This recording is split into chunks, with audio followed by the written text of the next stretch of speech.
to this episode of Ageless Adventures. Thank you, as always, for watching.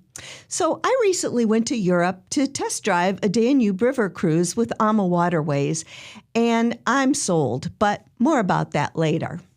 There's something magical about traveling in Europe by train. Maybe it's because the moment the scenery starts rolling past the windows, your brain finally understands that you're really here. For me, that meant the adventure had officially begun.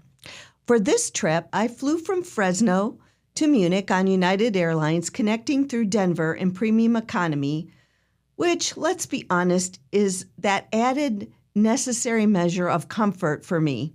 Of course, business class would always be better, but not financially practical.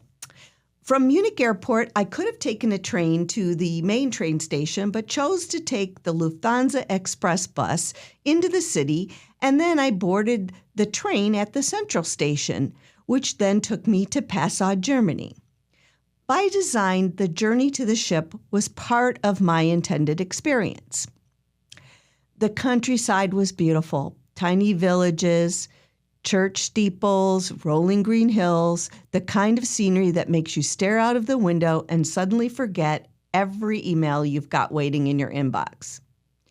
I was so excited when I got the first glimpse of the Danube, and then a river cruise boat as well, which just added to my excitement. I did spend the night in Passau before heading by taxi to Vilshofen to go back and board the ship the next afternoon. The driver was incredibly friendly, spoke perfect English, and within minutes we were chatting like old friends. That's something that I really love about travel. Sometimes the smallest interaction becomes part of the memory.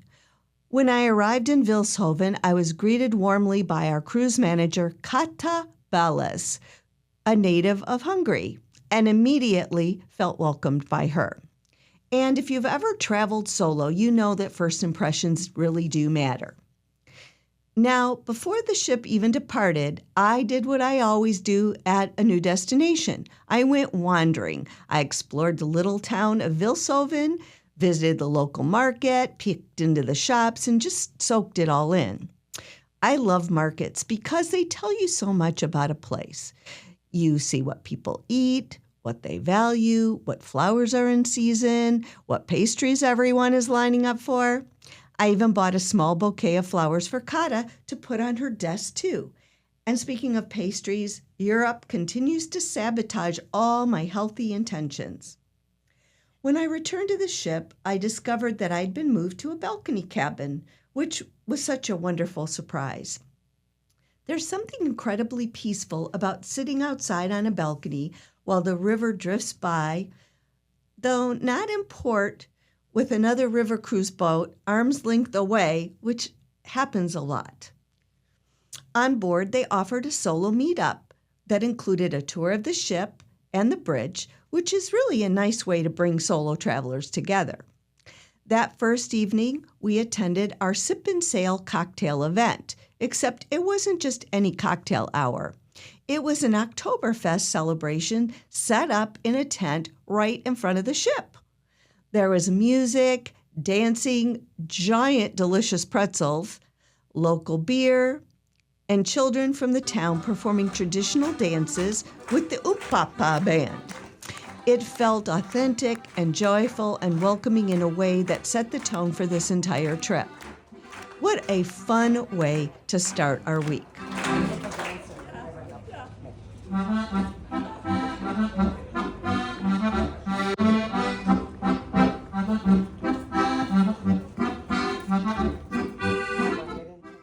During the earlier tour, I had already met fellow travelers, including Tim from the UK, Susan from Florida, and Sandy from San Diego, who celebrated her 80th birthday on board.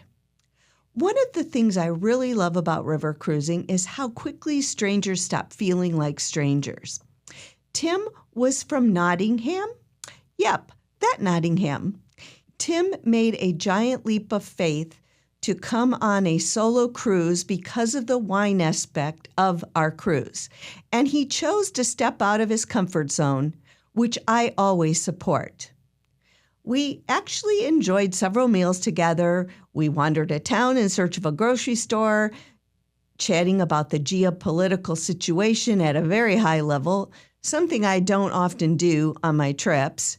We discussed aviation topics. He's a consultant for airport mergers, which apparently is big overseas. He did not want pictures, so this one is all I have to show, and he told me that was his best side. And my message to Tim, why oh why did you introduce me to Squirtle? It is so hard. This word game makes my brain hurt. I also met many others, Katina and Dedrick from Tampa, Florida, Trisha, a wine journalist and mahjong teacher from Texas, a couple from the UK, and made closer friends with a couple, the Pats from Tulsa. They're a lovely couple, both named Pat, who are at the time of their lives where they traveled often and all over the world. We enjoyed several meals together. They actually reminded me a bit of my friends from my first river cruise, Kala and Dixon. I never know where Kala and Dixon might be when we trade text message, but ironically today, she called me from home, Austin, Texas. It's incredible the number of new friends I've added over the past few years during my travels. I look forward to staying in touch with Pat and Pat as well. We were on the ship AmaBella. This particular sailing had an extra feature which made it even more special. It was designated a celebration of wine cruise, and AmaWaterways offers this option on some of their other cruises. In fact, I'll add some more about that at the end of this show because I have a group river cruise in France next July. Now, if you're imagining simply getting an extra glass of wine with dinner, this was much more than that. Throughout the cruise, we had tastings, pairings, wine discussions, and onboard experiences centered around these wines. And joining us for the journey was Roman Roth from Wolfer Estates Vineyard in Long Island, New York, along with their large contingent of their wine club members. Roman not only brought incredible wines on board, but stories, humor, and passion. And honestly, that's what makes wine memorable. And yes, Roman, I'll always remember cha-cha-cha as I swirl my glass. So it's not just the taste, it's the people behind the wine. As I mentioned earlier, this journey began in Vilshofen, Germany, about 130 miles west of Austria's Wachau Valley. And I'll try to do my best with pronunciation during the rest of the show. One thing I found fascinating is that the Danube changes names as it flows through Europe. In Germany and Austria, it's the Donau. In Hungary, it becomes the Duna, and in several Balkan countries, it's called the Dunav. Same river, different cultures, languages, and histories, all connected by the same waterway. And no one there even calls it the Danube. So Vilshofen itself is known as the town of three rivers, and it's famous for the beautiful church of St. John the Baptist with its gilded altar. It was charming, quiet, walkable, quaint. The kind of place where flower boxes spill over windowsills and church bells remind you of what time it is. But yes, unfortunately, they rang all night long right across from my cabin. This is a common spot to start or end a Danube River cruise. From there, we sailed overnight back to Passau. Yes, in retrospect, staying in Vilshofen would have been a better overnight for me, but on that first night, but they have limited accommodations. Passau sits on the confluence of three rivers, the Inn, I-N-N, the Danube, and the Ilz. Because of that location, Passau became enormously wealthy during the Middle Ages. Salt was considered white gold, and controlling trade along these rivers made the city incredibly important. Departing the ship, we walked up and over another ship, a first for me, but common with river cruise boat docking. We toured St. Stephen's Cathedral, home to one of the largest church organs in the world with about 17,000 pipes. 17,000. It's incredible to think about these people who built a masterpiece with 17,000 pipes for the organ so long ago. The city itself felt historic, but also very livable. One thing I noticed throughout this cruise was how clean and walkable these towns were. Next, we continued on to Linz, Austria. Linz is called the City of Peace, and it's known for its beautiful Baroque architecture. It's also famous for its Linzer Torte, considered by many to be the oldest cake recipe dating back to the 1600s. Linz also has a musical connection to Mozart, who composed works there during a brief stay in the city. And interestingly, Linz was once considered one of Europe's key river trade cities because the Danube served as the commercial highway long before modern roads existed. What I liked most about Linz was simply walking around. River cruising gives you these wonderful moments where you can wander around without pressure. You don't have to repack every day. Your hotel moves with you. That next morning, I chose an excursion into Český Krumlov in the Czech Republic, which was about 90 minutes from our ship. We had to bring our passports, and I hoped that we would go through an official crossing, but the bus drove right through with no stop for a new passport stamp. Český Krumlov was one of those places that looks like it belongs inside a fairy tale. The town dates back to the 1200s and somehow survived centuries with much of its medieval character intact, as you can see. Colorful buildings, winding streets, medieval charm. It was absolutely beautiful. We visited the castle and chateau first. It was quite incredible, and the views were amazing.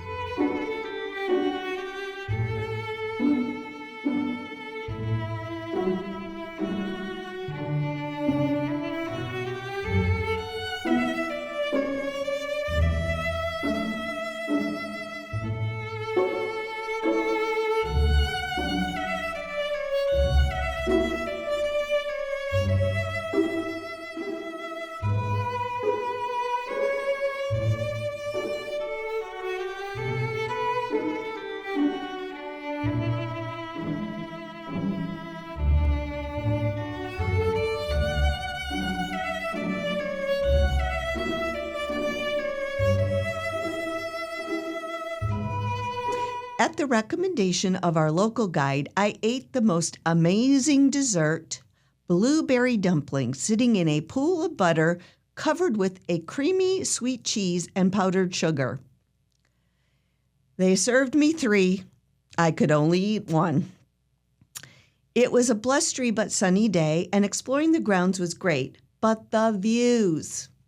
I really loved learning about the history there, and honestly, I wish that we had even more time. Back in Linz, there was an old monastery high on the hill overlooking the town that looked incredible, and there was a tram that took you up there, but I simply ran out of time. That's the dangerous thing about Europe. You leave every destination thinking, well, now I need to come back. Next, we sailed into Weißenkirchen in the Austria's Wachau wine region. The Wachau Valley has actually been recognized as a UNESCO World Heritage Site, not just for its beauty, but for the way people have been cultivating wine there for nearly 1,000 years. One of our stops in the valley was the postcard-perfect town of Dürnstein, famous for the ruins of a castle where England's King Richard the Lionheart was once imprisoned during the Crusades. Some guests chose to hike up to the castle ruins overlooking the Danube. I chose the wander slowly through the adorable town option instead. The area, known for its apricots, and apparently the locals believe absolutely everything should contain apricots. Jam, candy, pastries, schnapps. If it could hold apricots, they made it. And honestly, they may be onto something. The liqueur was delicious. This region absolutely is stunning. Terraced vineyards, ancient stone walls, tiny villages tucked along riverbanks. It felt peaceful in a way that's really hard to describe unless you've experienced it. And I'm doing my best to describe it and show you some pictures. The next day, I chose the excursion to Melk Abbey. Now, visually, Melk Abbey is spectacular. Sitting high above the Danube, it's one of Europe's great Baroque monasteries. Monasteries like Melk weren't just religious centers. They were once the major hubs of education, manuscript preservation, and political influence throughout Europe. There is still an acting school for K through 8 on the grounds. The gardens were gorgeous. The church itself was incredibly ornate and beautiful. I'll admit, though, the interior tour itself didn't quite resonate with me as much of some of my smaller, more intimate places that I visited. And that's okay. Travel isn't about pretending you love every single thing equally. Sometimes the magic is simply in discovering what speaks to you personally. But there's always something for everyone. From there, we sailed to Krems, one of Austria's official wine cities and the gateway to the UNESCO-designated Wachau Valley. We toured Schloss Gobelsberg for wine tasting, and the wines were excellent. We went into the caves and learned about the winery. Owned by monks, the religious symbolism was evident everywhere, as you can see in this incredible picture. Many European monasteries became early winemaking experts because wine was safer to drink than water in certain periods of history, and monks had both the land and the patience to perfect the craft and enjoyed the money from the actual fruits of their labor. After the formal tasting, I wandered back into the other tasting room and sampled one of their ice wines. Now, if you've never had a good ice wine, it's dessert in a glass. I had forgotten just how good it was and remembered that I actually had a bottle back home that was very old. So I asked and was told it should still be good to drink. Stay tuned for the outcome. Then came Vienna. Vienna, the city of music, elegance, coffee houses, and imperial grandeur. St. Stephen's Cathedral dominates the skyline with its dramatic Gothic spires. It reminded me a lot of Sagrada Familia in Barcelona with very similar styling. Everywhere you look, there's another grand building, another ornate palace, another reminder that this city was once the center of an empire. I chose the Imperial Vienna walking tour as my excursion, where we explored the Opera House, the Habsburg Palaces, St. Stephen's Cathedral, and the historic center of the city. For centuries, Vienna was the heart of the powerful Habsburg dynasty, which shaped much of European culture, politics, and even architecture. Right in the city was a training area for Lipizzaner horses from the Spanish School of Vienna, created over 4 centuries ago by the Austrian imperial court and the Habsburgs. But after the guided tour ended, I kept going because that's what happens to me in Europe. I tell myself, just going to look around a little, and suddenly my phone tells me I've walked 21,000 steps, which in this case included a stop in Mozart's garden and eating a bratwurst from a street vendor. That evening, most of the guests on the ship attended a concert in Vienna, which was the only extra cost for the trip, and I didn't pay for it. Honestly, I regret that choice, which is often the case when I try to, quote, save money, unquote. Apparently, the venue was absolutely beautiful, and I missed great photo ops. But that's travel too. Sometimes you miss something wonderful, and it gives you another reason to want to go back again. Our next docking port was Esztergom in Hungary, once the nation's capital and still the seat of the Hungarian Catholic Church. Not a tour, though. We actually took a bus into Budapest, and the ship met us later on. This region is known for Hungarian wines, particularly Tokaji dessert wine, or Tokaj, as some people call it. Now, Budapest completely surprised me. I expected it to be beautiful. I did not expect to fall in love with it. Budapest is actually 2 cities, Buda and Pest, divided by the Danube River. The chain bridge helped permanently unite the two sides in the 1800s, transforming Budapest into one of Europe's great capital cities.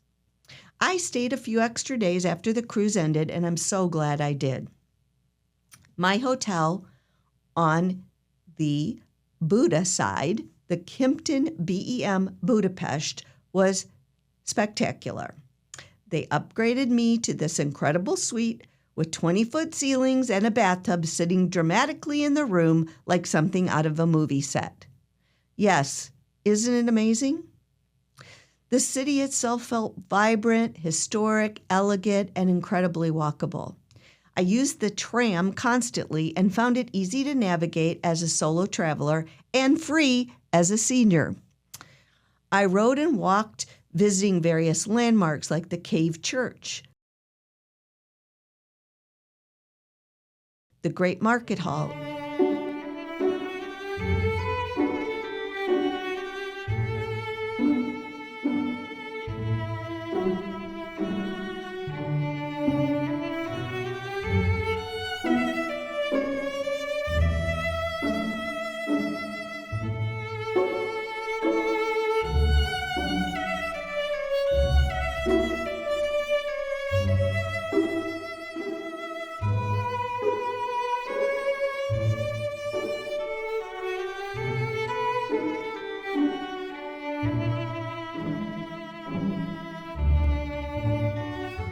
and so much more.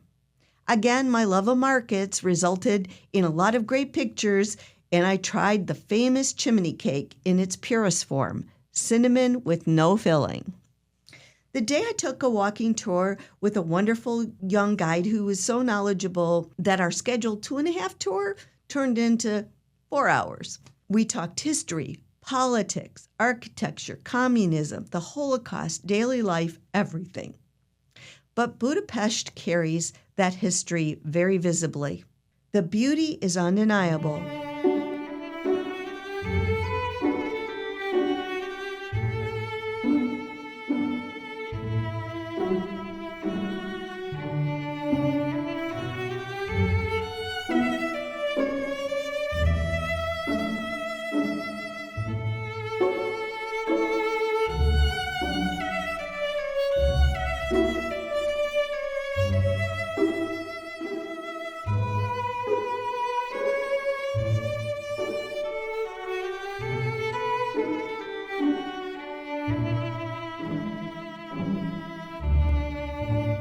But there are also reminders everywhere of darker chapters in human history.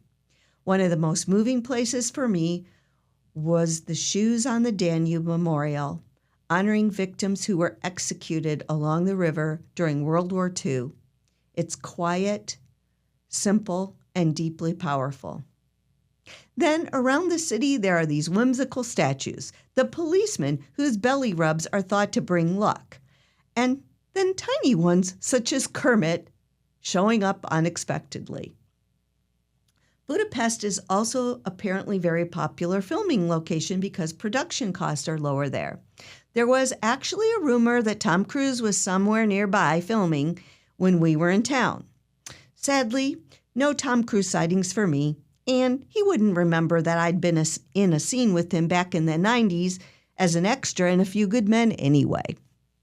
Although I did see them setting up outdoor scenes for the Day of the Jackal, so that was pretty cool. We liked this first season, and it will be fun to try and recognize these places when it returns next time to television. One evening, I took a shorter river cruise along the Danube with a glass of Prosecco to see the city lights. I booked it a bit too early, so the lights were just starting to come on, making for a beautiful skyline, though. And Budapest at night? Absolutely breathtaking. The Parliament building illuminated along the river really looks like something out of a dream. I couldn't get enough of it as I walked back across the Margaret Bridge towards my hotel. I was stopping every few feet to look at it because the views just kept getting better. Here's a clip to show you.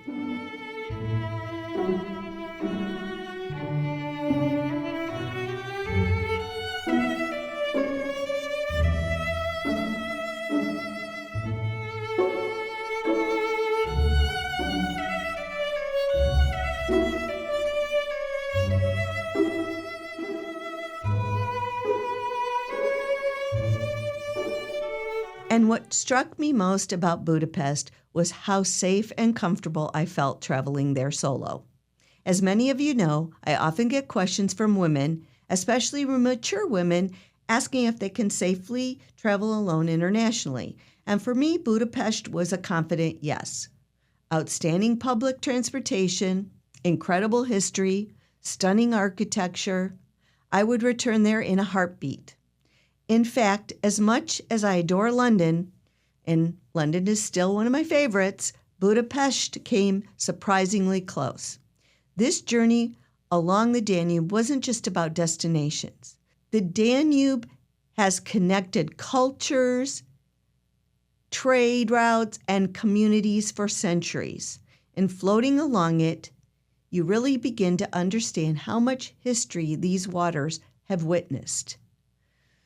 It was about slowing down, savoring experiences, meeting new friends, learning history, tasting incredible wines, and being reminded again that adventure truly does not retire, it rewires. And truthfully, that may be the greatest souvenir travel gives us. I've seen firsthand how sharing travel with mature travelers here on this show encourages people to actually go. I have several success stories, and it brings me such great joy. In fact, in a future episode, I'll be discussing making connections with other travelers and the impact it has made on them. Well, thank you as always for your support and watching my show. I'm looking forward to bringing you some travel food for thought. I will also be interviewing the founder of Elder Treks in an upcoming episode. And yes, I'm going back to the Camino. This time on the Camino Portuguese, doing a shorter coastal version from Vigo to Santiago de Compostela, and again using my friends at AmaWaterways. Remember, your travel time is now. Seize the day. And thanks for watching.